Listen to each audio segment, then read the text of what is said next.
जब किसी से बात करें तो तृतीय विश्व युद्ध का खतरा दिखाई देता है, मंदी दिखाई देती है, आतंकवाद दिखाई देता है। कभी रसिया और यूक्रेन का युद्ध सामने आता है तो कभी ईरान और इजराइल का युद्ध सामने आता है।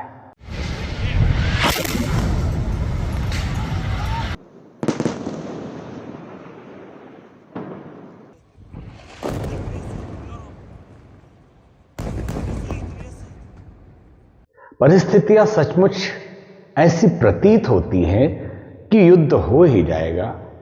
मानवता बचेगी या नहीं बचेगी, धरती पे प्राणी रहेंगे या नहीं रहेंगे, कि कई किताबें, कई चीजें ऐसी आई जो लोग दहशत में है, डरे हुए हैं। आज के जो तथाकथित भविष्यवाणी करने वाले हैं उनकी प्रामाणिकता कितनी है पता नहीं, लेकिन उनकी भविष्यवाणियों को देखकर लोग भयभीत अवश्य हो जा रहे हैं। भविष्यवाणियां ये भी रही कि सन 2000 में दुनिया खत्म हो जाएगी और पूरा दावा किया गया। तो क्या सन 2000 में दुनिया खत्म हो गई? अब भविष्यवाणियां की जा रही है कि 2026 कुछ लोग बोल रहे जो चल रहा है।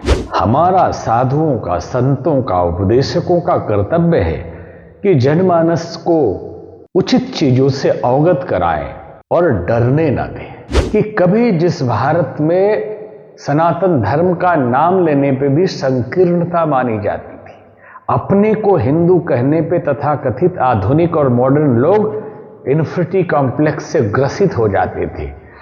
टीवी चैनल और न्यूज पर धार्मिक और हिंदू टाइप की बात कोई कर नहीं सकता था। आज बड़े बड़े चैनल सनातन पर डिबेट करवाते हैं। आज बड़े बड़े से खुल के आप बोल, समय बदल गया। सिनेमा जब बनते थे तो सिनेमा में क्रिमिनल और विलेन टीका वाला होता था, पंडित होता था। राम तेरी गंगा मैली हो तो पंडित जी ही उसमें बुरे आदमी हैं। और जब कोई अच्छा काम हो तो दुआ पढ़ी जाती थी, कोई अच्छा काम हो तो वो ईमानदार, ईमान वाला होता था। लेकिन आज समय बदल गया। वो ट्रंप हो, पुतिन हो, कहीं भी कोई बैठा हो, सब बिजनेसमैन है। उनको अपना प्रोडक्ट दूसरे देश में बेचना है, प्रॉफिट ज्यादा से ज्यादा हमारे देश में आए, हमारा प्रोडक्ट जाए, दूसरे का हमको कम लेना पड़े, हम पैसे वाले बने, पूंजी हमारे पास गोल्ड रहे, रिजर्व रहे, हमारे रुपये की कीमत बढ़ती रहे, हमारे लोग सुखी रहे। है स्वार्थपरता तो हथियार बेचेंगे, तेल बेचेंगे, और जब सब मर ही जाएंगे तो बेचोगे किसको? जय जय जय जय जय शाश्वतम आदिनाद ब्रह्म ओंकार शाश्वतम। ओम विश्वानि देव सवितर्दुरितानि परासुव यद्भद्रं तन्नासुव। ओम शांति शांति शांति। आत्मीय बंधुओं, भाइयों तथा बहनें, यूं तो हमारे शाश्वतम चैनल पे रील आप बहुत देख रहे होंगे, लेकिन ज्ञान की सीधी सीधी बातें आप तक नहीं पहुंच पा रही। व्यस्तता बहुत रही, लेकिन हमने विचार किया है कि आपसे हम कुछ संवाद नियमित करते रहें और आपके शंकाओं का समाधान अवश्य करें। आज विचार हुआ है कुछ ऐसे विषय पर जिन विषयों के कारण समस्त मानव जाति भयभीत है। पूरे विश्व में आज एक अफरा तफरी का माहौल बना हुआ है, लोग डरे हुए हैं। जिससे भी बात करें तो वो यही कहता है कि आखिर दुनिया का होगा क्या, दुनिया बचेगी या नहीं बचेगी। जब किसी से बात करें तो तृतीय विश्व युद्ध का खतरा दिखाई देता है, मंदी दिखाई देती है, आतंकवाद दिखाई देता है। कभी रसिया और यूक्रेन का युद्ध सामने आता है तो कभी ईरान और इजराइल का युद्ध सामने आता है।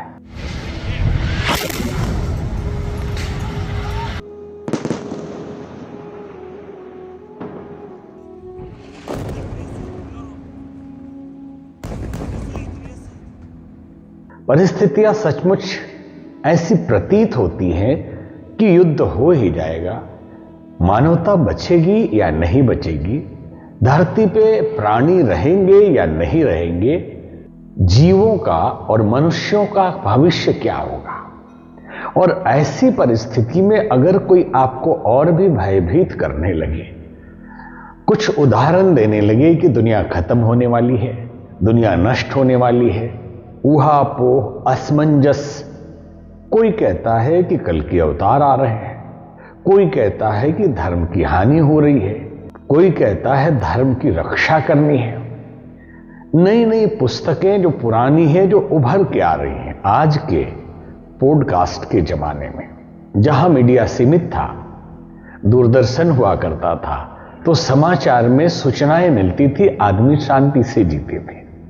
फिर प्राइवेट चैनलों का जमाना आया, समाचार बिकने लगा, समाचार ब्रांडिंग बनने लगा। फिर जमाना आ गया सोशल मीडिया का, हर आदमी के हाथ में एक चैनल है, हर आदमी के हाथ में अपना मोबाइल है, वो मर्जी से सूचना प्रसारित करता है, वो सूचनाएं गलत हो या अच्छी हो। ऐसे समय में बड़े बड़े चैनल भी और सामान्य लोग भी अपने अपने चैनल पॉडकास्ट के रूप में चलाने लगे और उसमें उन विषयों को उठाया जाने लगा जिससे लोग भयभीत हो। जैसे दुनिया खत्म हो जाएगी, कहां लिखा है, कैसे ये होने वाला है, इतने दिनों में अब सिर्फ 64 करोड़ लोग ही दुनिया में बचेंगे। ऐसी ऐसी भविष्यवाणियां हमने सुनी पॉडकास्ट के माध्यम से। फिर ऐसे विषय उठाए जाते हैं कि ये टोटका कीजिए तो ये हो जाएगा, ये टोटका कीजिए तो भूत भाग जाएगा, ये टोटका कीजिए तो आपको परीक्षा में पास हो जाएंगे। इन सब चीजों का अपना अपना महत्व है, लेकिन पुरुषार्थ, परिश्रम, भाग्य, प्रारब्ध और इंसानी ताकत और उसकी तपस्या का बड़ा भारी महत्व होता है। तो आज हम चर्चा करने जा रहे हैं कि कई किताबें, कई चीजें ऐसी आई जो लोग दहशत में है, डरे हुए हैं। अभी बहुत दिनों से आप रसिया और यूक्रेन के युद्ध को देख रहे थे। युद्ध एक सीमित दायरे में चल रहा था और चल रहा है, लेकिन हमारे यहाँ के टीवी चैनल्स दिखाते हैं कि जैसे कि हो गया, पूरी दुनिया खत्म हो गई, और बड़े ही विस्फोटक ढंग से सायरन बजा बजा के उसे दिखाया जा रहा है कि कैसे युद्ध चल रहा है। अगर सचमुच इस तरह से कभी युद्ध हुआ भी तो लोग संवेदनहीन हो जाएंगे। रक्त बहता हुआ इतना टेलीविजन में देखते रहेंगे तो लगेगा कि ये भी एक टीवी का शो चल रहा है। घायल व्यक्ति सामने दिखेगा तो उठाएंगे नहीं, ये भी कोई सिनेमा ही चल रहा है। और युद्ध के समय में वास्तविक सायरन जब बजेगा तो पता ही नहीं चलेगा कि टीवी वाला सायरन है या सरकार की तरफ से कोई सायरन बजाया जा रहा है। मनुष्य जाति का भविष्य बचेगा या नहीं। आज के जो तथाकथित भविष्यवाणी करने वाले हैं उनकी प्रामाणिकता कितनी है पता नहीं, लेकिन उनकी भविष्यवाणियों को देखकर लोग भयभीत अवश्य हो जा रहे हैं। तो हम आपको कुछ प्रमाण के साथ समझाने की कोशिश करेंगे। क्या समझाने की? कि परिस्थितियां कितनी भी विपरीत क्यों न लगे, पूरे विश्व में युद्ध के बादल कितने भी मंडराते हुए क्यों न दिखाई दे, लेकिन इतना ख्याल रखिएगा, परमात्मा ने बड़े प्रेम से इस सृष्टि को बनाया है और कण कण में वो व्याप्त है।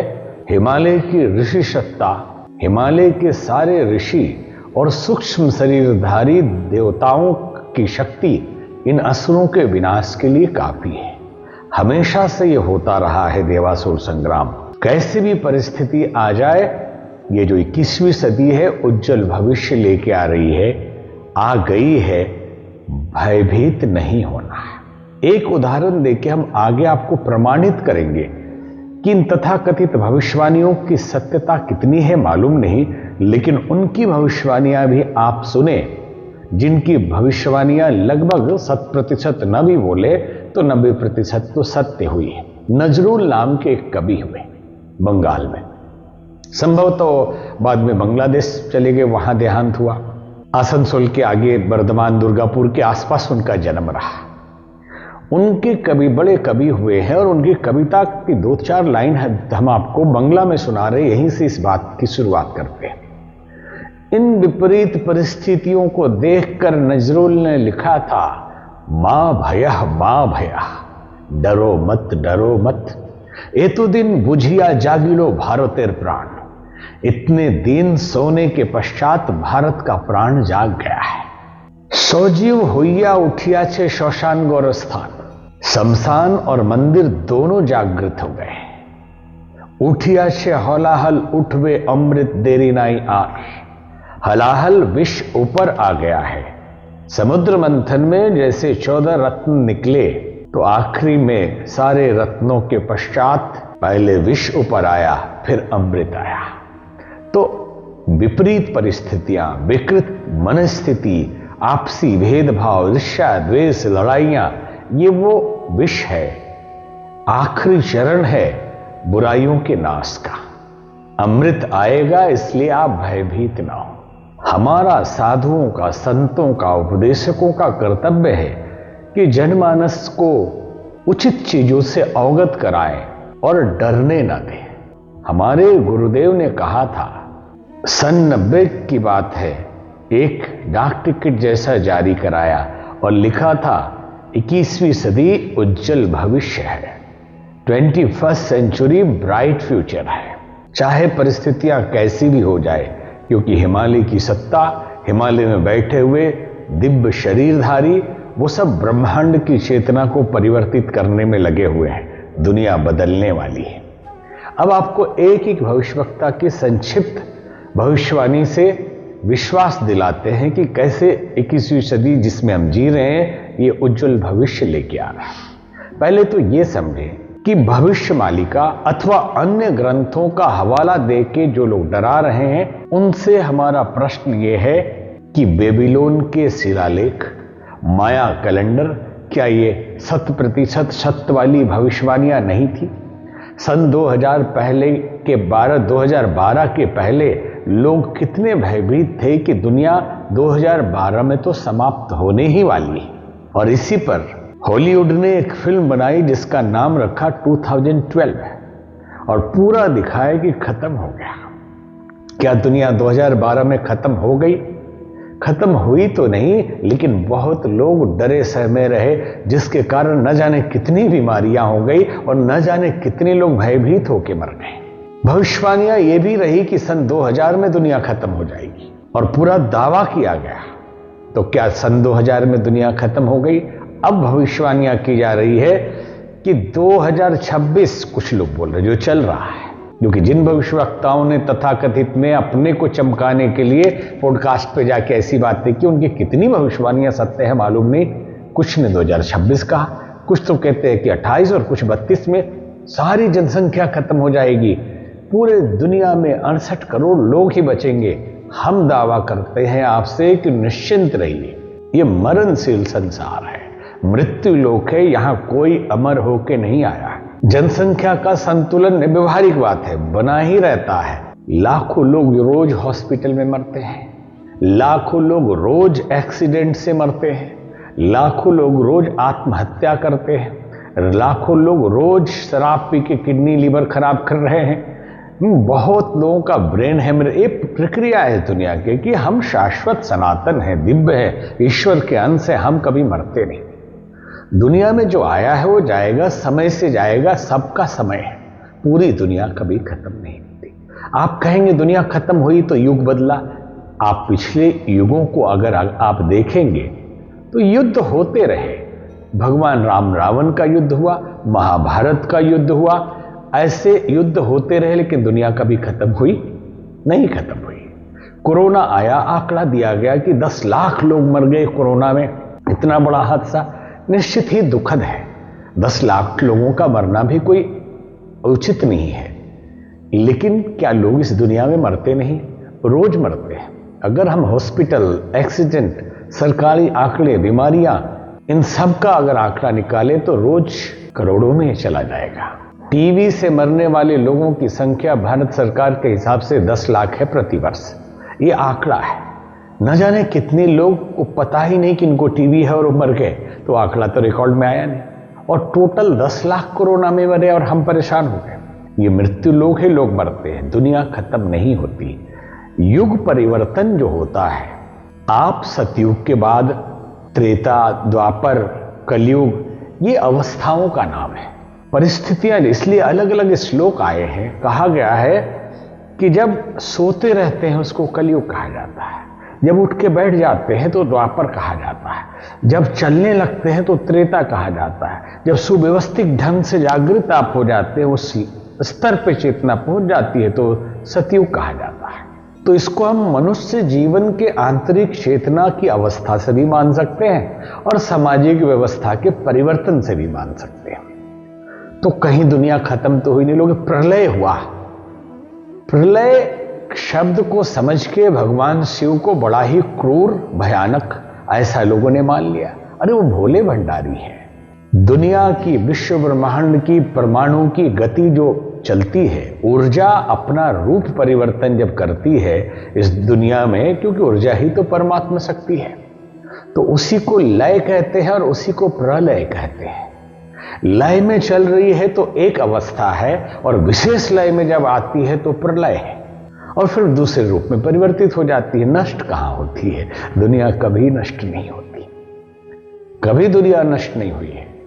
अब अलग अलग भविष्यवक्ताओं की भविष्यवाणियों पे हम विश्लेषण करें, जैसे Nostradamus, professor Harar, Jeane Dixon, Alan Wright, Cheiro, ऐसे अलग अलग हमारे यहाँ के देवराहा बाबा, संत सूरदास, ये सब भी भविष्यवाणी संतों ने किया है जो बड़े ही अलंकारिक है। जैसे सूरदास जी ने कहा कि रे मन काहे धीरज न धरो, 1,900 के ऊपर ऐसो बेल पड़ो, सहस्र वर्ष लो सतयुग बीतो, धर्म की बेल बढ़ो। 19 के बाद 20वीं 21वीं आते धर्म की बेल बढ़ जाएगी। धर्म की लता बढ़ेगी तो मन धीरज धरो, इन विकृतियों से परेशान मत हो। और नोस्ट्राडामस एक ऐसा नाम है, 14वीं सदी में फ्रांस में पैदा हुआ एक व्यक्ति, जिसकी पुस्तक का विश्लेषण अलग अलग तरीके से लोग कहते हैं। 1996 में एक पिक्चर मिली इंग्लैंड में, a man who saw tomorrow, एक मनुष्य जिसने कल देखा। तो बड़ी रुचि से हमने देखा, और उस पुस्तक के पढ़ने के पश्चात यूं तो 21वीं सदी उज्जवल भविष्य नाम से गुरुदेव पंडित श्री राम शर्मा आचार्य की 2 पुस्तक 1990 में ही प्रकाशित हुई, जिसमें पूरे विश्व के स्थिति पर वर्णन है। आप सब भी पढ़ सकते हैं। 90 में प्रकाशित हुई है, 2 खंड में है, 21वीं सदी उज्जवल भविष्य, और पूरे विश्व के भविष्यवक्ताओं के भविष्यवाणियों का उसमें संदर्भ अर्थात रेफरेंस दिया गया। अब थोड़ी सी चर्चा हम नोस्ट्राडामस की करते हैं। उसने हिटलर, नेपोलियन, गांधी जी, इंदिरा गांधी तक और आगे के भविष्य तक की चर्चा की। तो 2 बातों पे हमने ध्यान दिया कि जो जो इसमें पिक्चर में दिखाया जा रहा है पिक्चर में, ये हो चुका है और सत्य है। क्या गजब की भविष्यवाणी है, और आगे क्या होगा इस पे चिंता और चिंतन दोनों हमारी थी। तो आगे दिखाया कि 98 में लातूर महाराष्ट्र में भूकंप आएगा। फिर जो दिखाया कि वर्ल्ड ट्रेड सेंटर और एम्पायर स्टेट बिल्डिंग न्यूयॉर्क में एक खाड़ी देश में कहीं से, मतलब अफगानिस्तान सीधे सीधे नहीं दिखाया कि एक ओसामा बिन लादेन जैसा आदमी एक मिसाइल अटैक करता है, दोनों बिल्डिंग ध्वस्त हो जाते हैं और वहां कुछ नहीं बचता। तो जब हम गए न्यूयॉर्क उस समय, तो हम उस बिल्डिंग पे हमने फोटो खिंचाया, ये मान के कि ये बिल्डिंग नहीं रहने वाला है। और जब ये घटना घटी, लातूर में भी घटना घटी, और जब ये दोनों वर्ल्ड ट्रेड सेंटर और वो उड़ा, तो जो न्यूज में दिखाया जा रहा था कि जहाज जैसे टकराया, आग जैसे, पिक्चर में भी वैसे ही फिल्माया गया है। सिर्फ फर्क इतना था कि उसमें मिसाइल दिखाया जा रहा, इसमें जहाज। क्योंकि जिन्होंने ट्रांसलेट किया, अनुमान लगाया, उनको अंदाजा ही नहीं कि जहाज से भी आक्रमण किया जा सकता है। तो उन्होंने दिखाया उसमें कि उड़ने वाली चीज से। अब जिज्ञासा ये बनी रही कि भविष्यवाणी नोस्ट्राडामस की 2000 के लिए क्या है। तो 2000 के लिए नोस्ट्राडामस की भविष्यवाणी ये थी कि करते करते भविष्यवाणी दिखाया कि नोस्ट्राडामस की आंखों से आंसू निकलने लगा और फूट फूट कर रोने लगा, और लिखता है कि दुनिया समाप्त हो गई, जलमग्न हो गया, सब कुछ पानी से भर गया। लेकिन थोड़ी देर में आंखें खुली, मुस्कुराहट चेहरे पे आया, और उसे दिखाई पड़ा कि पूरे विश्व में कमल के फूल खिल रहे हैं। ये संयोग हो सकता है कि वर्तमान सरकार के पार्टी के निशान भी कमल है, और ये संयोग हो सकता है कि भारत का राष्ट्रीय पुष्प भी कमल है, और भारतीय संस्कृति में, हिंदू धर्म में लक्ष्मी, श्री और शक्ति वैभव का प्रतीक भी कमल है, और हमारे आदि शक्ति जगदम्बा, सरस्वती और लक्ष्मी बैठने का स्थान भी ये कमल है। विवेक को स्थापित करने का स्थान भी श्री ही है और वो कमल ही है। शरीर के अंदर भी चक्रों को कमल ही कहा जाता है, और सहस्त्रार चक्र भी कमल ही माना जाता है। संयोग मान सकते हैं, लेकिन नौशडमस ने देखा कि कमल खिला, मुंह से उसके निकला, golden age will come, golden स्वर्ण युग आ रहा है, दुनिया समाप्त नहीं हो रही है। और उसने दावा कर दिया कि दुनिया समाप्त नहीं होगी, लोग बचे हुए हैं, खुशहाली आ गई है, दुनिया बदल रही है।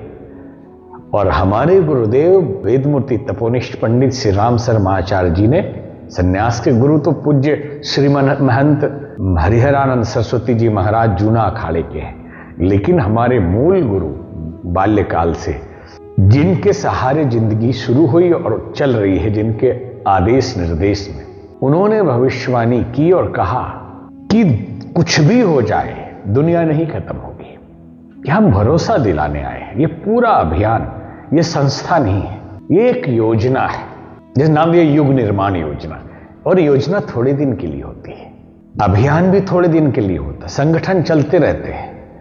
जब सती प्रथा थी तो आंदोलन अलग चला, राजा राम मोहन राय ने प्रयास किया, सामाजिक उत्थान के लिए, कुरीतियों के उन्मूलन के लिए पूज्य दयानंद सरस्वती ने अभियान चलो। अभियान थोड़े दिन चलते हैं, तो बोले ये जो संगठन हमारा है ये एक अभियान है। किस बात के लिए? दिव्य आत्माओं को इकट्ठा किया गया है, और वो दिव्य आत्मा ऐसा नहीं कि इस बिल्डिंग के दायरे में ही है, बाहर भी है, और हर फील्ड में है, विज्ञान के क्षेत्र में है, आध्यात्म के क्षेत्र में है, राजनीति के क्षेत्र में। उनकी ऊर्जा को जागृत करना और इस सतयुगी वातावरण को बनाने के लिए लगाना हमारा काम है, और हिमालय के ऋषियों का काम है। तो 80 से 2000 तक संधि काल है। अच्छा समय 2000 से ही शुरू हो गया। तो लोग सोचते थे कि जैसे ही रात आएगी और 2000 बदलेगा, एक दिन में दुनिया बदल जाएगी। ये बहुत बड़ी मूर्खता है। समय जब बदलता है तो बदलाव में भी समय लगता। मान लीजिए कि सतयुग आ गया है, तो अभी वो इतना बच्चा है कि आंख भी नहीं खोला है, उसको भी हिलने में भी समय लगेगा, और हिल गया है, इसका क्या प्रमाण है? इसका प्रमाण यह है कि कभी जिस भारत में सनातन धर्म का नाम लेने पे भी संकीर्णता मानी जाती थी, अपने को हिंदू कहने पे तथाकथित आधुनिक और मॉडर्न लोग इन्फिनिटी कॉम्प्लेक्स से ग्रसित हो जाते थे। टीवी चैनल और न्यूज पर धार्मिक और हिंदू टाइप की बात कोई कर नहीं सकता था। आज बड़े बड़े चैनल सनातन पर डिबेट करवाते हैं। आज बड़े बड़े से खुल के आप बोल, समय बदल गया है। सिनेमा जब बनते थे तो सिनेमा में क्रिमिनल और विलेन टीका वाला होता था, पंडित होता था। राम तेरी गंगा मैली हो तो पंडित जी ही उसमें बुरे आदमी हैं, और जब कोई अच्छा काम हो तो दुआ पढ़ी जाती थी, कोई अच्छा काम हो तो वो ईमानदार, ईमान वाला होता था। लेकिन आज समय बदल गया, ये युग परिवर्तन का लक्षण है। और उन्होंने लिखा था 1976 की अखंड ज्योति में भी और बाद के 86 के अखंड ज्योति में भी कि 5 शरीर के रूप में 5 जगह से काम हो रहा है। राजनीति, कला, विज्ञान, सब क्षेत्र में कार्य चल रहा है। और ये भी लिखा था कि सिनेमा बनेंगे आधे घंटे के। अनुमान नहीं लगा सकते थे लोग कि टीवी सीरियल की चर्चा हो रही। और धार्मिक लिस्ट पूरा हमने उस समय का रखा था, फोटो स्टेट करा के। महाराणा प्रताप, छत्रपति शिवाजी, राणा सांगा, इस पे फिल्में बनेंगी। मीराबाई, कल्पना ही नहीं कर सकता कि सिनेमा वाला कभी इस पे बनाएगा। आधे घंटे की फिल्म कैसे देखेंगे लोग? महाभारत, रामायण, ये लिखा है उसमें, और ये सब बना। और आज भी आप देखेंगे छत्रसाल से लेके बड़ी बड़ी पृथ्वीराज चौहान जैसी फिल्में भी बनने लगी आज। पहले कोई इस ब्लैक एंड व्हाइट में फिल्में रीजनल लोग बनाते थे कि राम जो तो मोतो तो पोथ, रामकृष्ण परमहंस, तारापीठ, बामा खेपा, या संतों के ऊपर कभी संत ज्ञानेश्वर या एकात आया तो कमर्शियल संतोषी माता टाइप का बनता था। हिम्मत नहीं थी किसी की कि ऐतिहासिक दृष्टिकोण से तानाजी बना सके, और यह हिम्मत नहीं थी कि छावा बना सके। आज बदलाव आया है और इस परिवर्तन को कोई देख नहीं पा रहा, तो सनातनियों को, हिंदुओं को और समभाव से जीने वाले, मनुष्यता के लिए जीने वालों को समझना चाहिए भले इस परिवर्तन के लक्षण को। नोस्ट्राडामस की भविष्यवाणी संकेत किया बड़ा ग्रंथ है, यूट्यूब पे उपलब्ध है, पिक्चर आप देख सकते हैं। कीरो ने भी ऐसी ही भविष्यवाणी की और उसने ये कहा कि 3 तरफ से समुद्र है, एक घिरा हुआ है एक देश, वहां से आध्यात्मिक क्रांति उठ रही है और पूरे विश्व को आप्लावित कर रही है। और जीन डिक्सन उसने क्रिस्टल बॉल में देख के भविष्यवाणी करती थी, बोला हम देख रहे हैं कि भारत से एक अग्नि जो हवन टाइप का चीज दिखाया कि डाला जा रहा है, वहां से आध्यात्मिक ऊर्जा निकल रही है और पूरा विश्व बदल रहा है। तो थोड़े से संकेत हमने किए कि आपको भारी ना हो जाए ये सब्जेक्ट। हम असली मुद्दे को समझाना चाहते हैं कि पूरे विश्व के भविष्यवक्ताओं ने आश्वासन दिया है, हिमालय के ऋषियों ने आश्वासन दिया है, हमारे पंडित जी बैठे हैं। संकेत ये था कि देवराव बाबा ने, उन्होंने भी यही कहा कि दुनिया बदलेगी, अवतारी चेतना, दिव्य ऋषि मुनि धरती पे भ्रमण कर रहे हैं, सब आम आदमी की तरह लगे हुए हैं, परिस्थितियां विकृत दिखाई देती हैं, लेकिन निराश होने की जरूरत नहीं है। तेल का संकट आ जाएगा, इसका कितनी बार आप कल्पना करिए कि जब प्रथम विश्व युद्ध हुआ, भारत गुलाम था और भारत के सैनिकों को इंग्लैंड के पक्ष में लड़ने के लिए यूरोप भेज दिया गया था। द्वितीय विश्व युद्ध हुआ हो तो भारत के लोग जाके अंग्रेजों के लिए मर रहे थे कि जब सुभाष चंद्र बोस हिटलर से मिले तो उन्होंने यही निवेदन किया कि हमारे भारतवंशी जितने आपके यहाँ कैदी हैं उनको छोड़िए, उनको हम आज़ाद हिंद फौज बनाएंगे। और आज़ाद उनको करा के हिटलर के साथ लेके वो सिंगापुर में पहुंचे सुभाष चंद्र बोस और आज़ाद हिंद फौज की स्थापना की। एक से एक महापुरुष इस बीच में पैदा हुए, सब अवतार हैं। अवतारों की चर्चा होती है, निश्चित ही 1-2 एपिसोड के अंदर हम आपको कल की अवतार की सच्चाई पर भी जरूर नई कुछ सुनाएंगे। तो अवतार एक होते हैं सीधे उतरने वाले और एक होते हैं मध्यावधि अवतार कहा जाता है। इस बचपन से उनको समझ में नहीं आ रहा है क्यों अवतार है। ऐसे तो ईश्वर अंश, जीव अविनाशी, चेतल, अमल, सहज, सुखराशि, एक अंश में तो हर जीव अवतार ही, हर मनुष्य। अब जितनी मात्रा में साधना करके और मल विक्षेप को हटा के अपनी दिव्यता को जागृत कर लेता है, वो उतना ईश्वरीय अपने आप तक के करीब हो जाता है। तो मध्या अवतार किसको कहा जाता है? जब 40-50 के बाद अचानक आपके अंदर परिवर्तन आने लगा और आप श्रेष्ठ कार्यों में लग गए और कुछ दैवी कार्य आपसे होने लगे, तो वैसे लोग भी लगे हुए हैं। पूरे विश्व की, ब्रह्मांड की, गुरुदेव ने कहा था कि ब्रह्मांड की चेतना बदली जा रही है। जैसे आदमी की कुंडलिनी होती है, वैसे ही ब्रह्मांड की कुंडलिनी शक्ति है और उस कुंडलिनी को जागृत कराया जा रहा है। श्री अरविंदो ने कहा था कि अति मानसिक चेतना का जागरण हो रहा है। मनुष्य आम क्षुद्र भावना से उठकर दैवी भाव में जिएगा और सुपर चेतन में जिएगा आदमी। बहुत बातें हैं, लेकिन आज का सब्जेक्ट इतना ही हम रखना चाहते हैं कि निराश नहीं होना है। दुनिया अच्छी होने वाली है, इसमें कोई तकलीफ नहीं। जो दिख रहा है उससे घबराइए नहीं, जो डर गया समझो मर गया। एक बार धर्मराज ने यमदूत धरती पर भेजा, बोला जाइए 2 आदमी को मार के लाइए। 100 आदमी गए ऊपर मर के। धर्मराज ने कहा 98 का तो नाम ही नहीं है और आप बोल रहे हो कि 2 को लाने गए थे, 100 कैसे लाए? बोले हुजूर मारा तो हमने 2 को है, लेकिन इतने भय की परिस्थिति थी कि 98 तो डर के मारे मर गए। तो हमारी उम्र पूरी ना, हम डर से मरे जा रहे हैं, जिएंगे कब? रोज मर रहे हैं, बस में भीड़ मर गए, अब बड़ा टेंशन है मर गए, अब कल क्या हो, गैस सिलेंडर महंगा हो गया, मर गया, जब होगा तब देखा जाएगा। और ये जो विश्व युद्ध की बातें हो रही है, आध्यात्मिक शक्तियां, ये समझ लो देवासुर संग्राम चल रहा है, असुर कभी नहीं जीतेगा।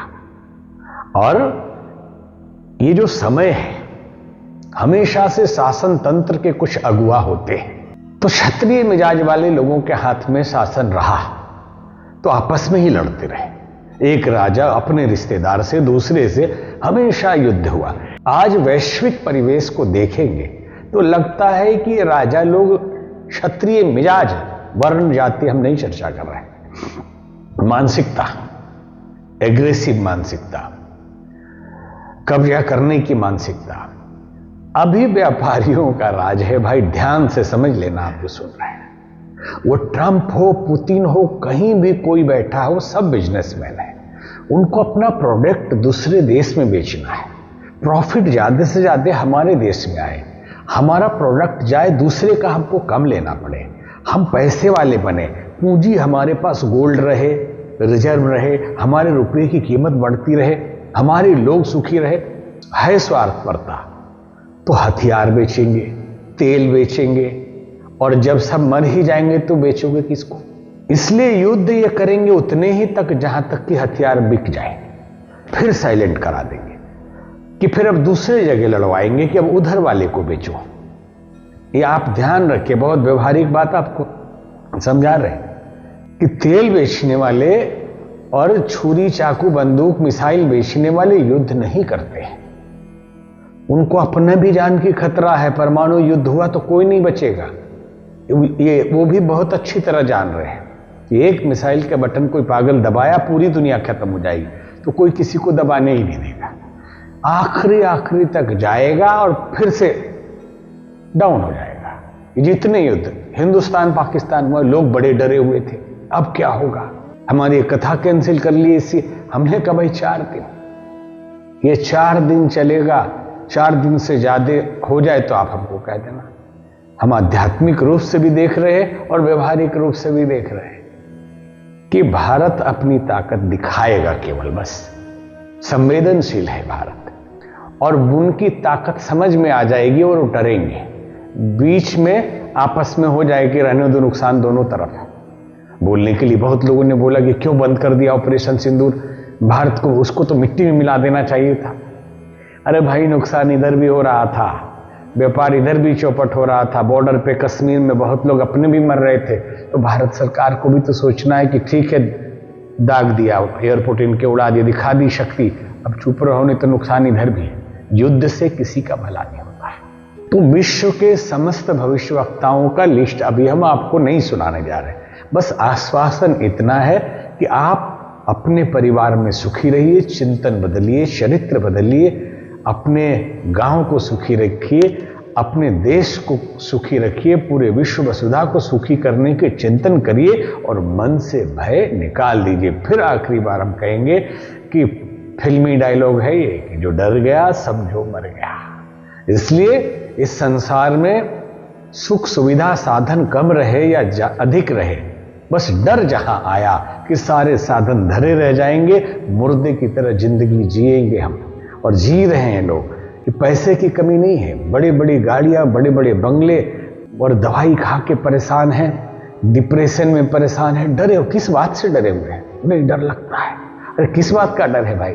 यही डर तो भगाना है, बस मन में विश्वास कि हम ईश्वर के अंश हैं, परमात्मा हमारा पिता है, ऐसा भी अगर मान के चलते हैं तो वो हमारे लिए अच्छा ही कर रहा है, हमेशा उसके संरक्षण में हम सब जी रहे हैं। तो ईश्वर को धन्यवाद दीजिए, पूजा पाठ कीजिए, प्रार्थना कीजिए, और इस नवरात्रि तक अगर ये वीडियो आप तक पहुंच जाए तो नवरात्रि में अनुष्ठान अवश्य करें, उसके वीडियो नवरात्रि के विधि विधान का अवश्य डाला जाएगा। हो सकता है इस वीडियो से पहले ही नवरात्रि का वीडियो चला जाए। बहुत बहुत धन्यवाद, ओम शांति। लेकिन एक बात और ध्यान दीजिएगा, कुछ लोग तो शुरू में ही देख के बंद कर चुके होंगे इस वीडियो को, लेकिन जो आखिरी तक देख रहे हैं उनसे निवेदन है, हम संत हैं, संकोची हैं, बोलना नहीं चाहते, कि आप इस चैनल को सब्सक्राइब करिए, नहीं कर पाए हैं तो, और अपने इष्ट मित्रों तक भी पहुंचाइए, ताकि धोखेबाजी के विचार, झूठे विचारों से आप बचें और सत्य, तथ्य, अंधविश्वास के खिलाफ और सच्ची धार्मिकता और व्यवहारिकता आप तक पहुंच सके। शाश्वतम को सब्सक्राइब करिए, लाइक करिए और सब तक पहुंचाइए। ओम शांति।